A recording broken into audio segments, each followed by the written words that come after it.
Hello, this is Dawn McCoy, and I just wanted to share with you something I was really excited to do for Black History Month. I have had an exciting journey, not only being an advocate for reading, but also Black History Month heroes and leaders. So I just wanted to take a few minutes to just share with you what's on my reading list, and I hope that you will type in down below here in the comments about something you're reading that's really good. Lots of great books out there, but I wanted to share with you a really great book that I was reading, the Memoirs of Honorable Henry L. Marsh III. As you can see that here, this is a book that he had come out last year, and Senator Marsh is someone who is quite the legend here in Virginia for those who are from Virginia. If you're not, I really encourage you to pick up a copy of the book and or just to learn more about him because he has been such a trendsetter in the Commonwealth as well as on the national landscape in the 1950s, and therefore with the Civil Rights Movement and others, very pivotal. And I just thought, when I was thinking about, again, Black History Month and reflections about those who have had such significant contributions, I would be remiss if I didn't share with you, one, what was on my reading list, and two, some of the great leadership tenets that he shared in his book, and being able to share that with you. So if you'll indulge me for a moment, and if you're catching the replay, thanks so much for tuning in. But in the light of all of the things that we have in the news today, I wanted to share really just reflections of my own personal experiences of knowing him and of serving as his leader with the civil rights organization, the Martin Luther King Center, that he founded here in Richmond, Virginia, not quite 10 years ago. But being able to really read about his esteemed career as a lawyer, a public servant, as an advocate, and someone who was in the trenches from very early on.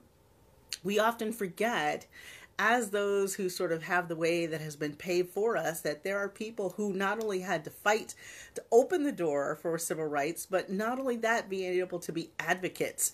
And I was so excited to learn more about his work, not only with the post Brown versus Board of Education decision. That was the 1954 decision that had the idea that everything would be desegregated, schools would be equal, and the idea that everything would be all peaceful in the land. It was not.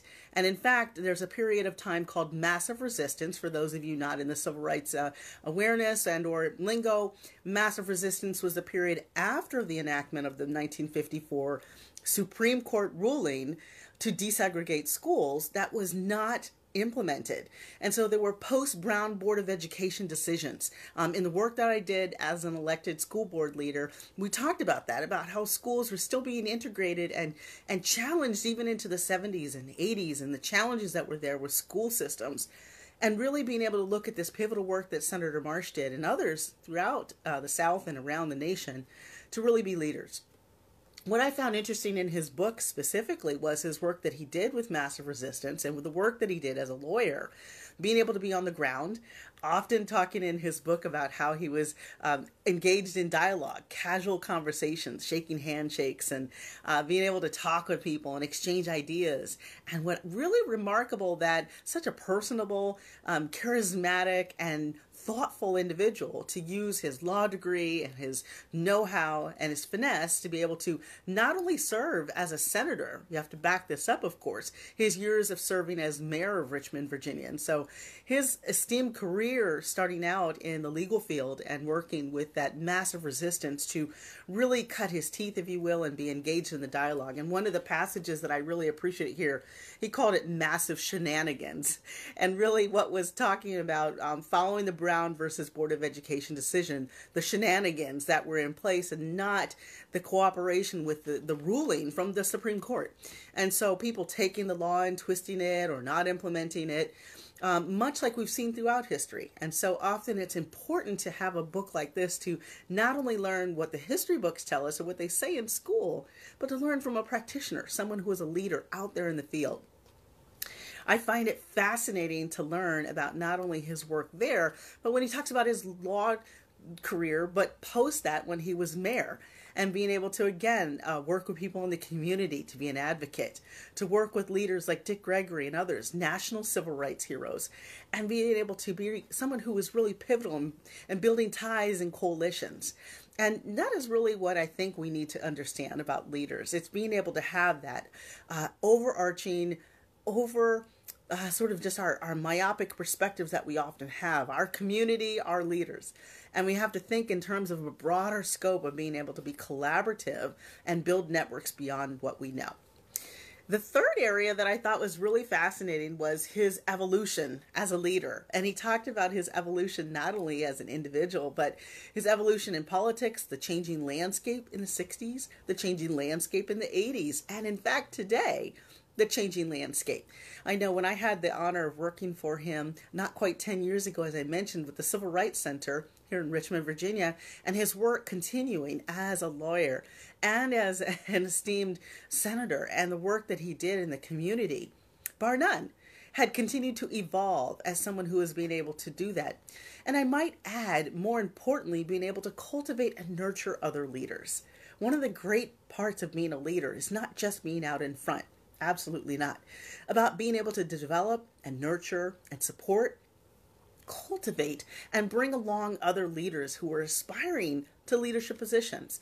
What I have always found fascinating about books like this is it's not just reading what happened, but what happened behind what happened. What do I mean? Well, in this case, being able to be a mentor. And in this case also when he was mentored. Oliver Hill was someone who was very much a mentor to him and a civil rights icon as well. Pivotal in Richmond and in Virginia's history to being able to be very instrumental in having influence. Now, as a transplant from another region, I was very much appreciative to learn about leadership qualities and tenets.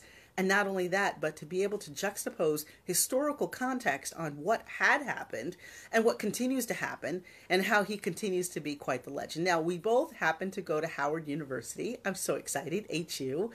And I'm so excited to hear about the work that he had done, not only as a lawyer, but as someone who held up the regard of Howard University and the name of being able to be someone who is a servant leader. And by that, I mean someone who is giving back constantly, thinking about helping, thinking about doing something, thinking about being a resource. And so certainly I just wanted to take a few minutes to share with you what's on my reading list. Like I said, feel free to drop in the link below what's on your reading list. I love to read a good book, more importantly, a good leadership book, or in this case, a good biography, to learn more about what makes people do and behave and act the way that they do. I'm always fascinated to learn about leaders from different cultures and areas and ideas. And as you know, being that it's Black History Month, it's an exciting time to learn about what leaders are doing and where. So I hope that I'm glad and excited that you tuned in. If you're catching it for the replay, again, I just wanted to share a few highlights from a book that I'm reading, rereading actually. I got the book last year. Senator Marsh had a book reading and kickoff here in the Richmond, Virginia area at the Library Museum, and it was terrific to hear his stories and to hear him talk and share. But more importantly, that a book like this is a culmination of his experiences. And I hope that you'll pick up a copy or at least look into it or learn about Senator Marsh if you don't know already. Well, again, feel free to tune in again. And I will be catching up again. I know I have a couple of other books that I'm reading I wanted to share with you because it's very important. We also have the big Reading Awareness Day coming up on March 2nd, the Read Across America. So I hope that you'll join in the fun. All right, take care. Talk with you again another time.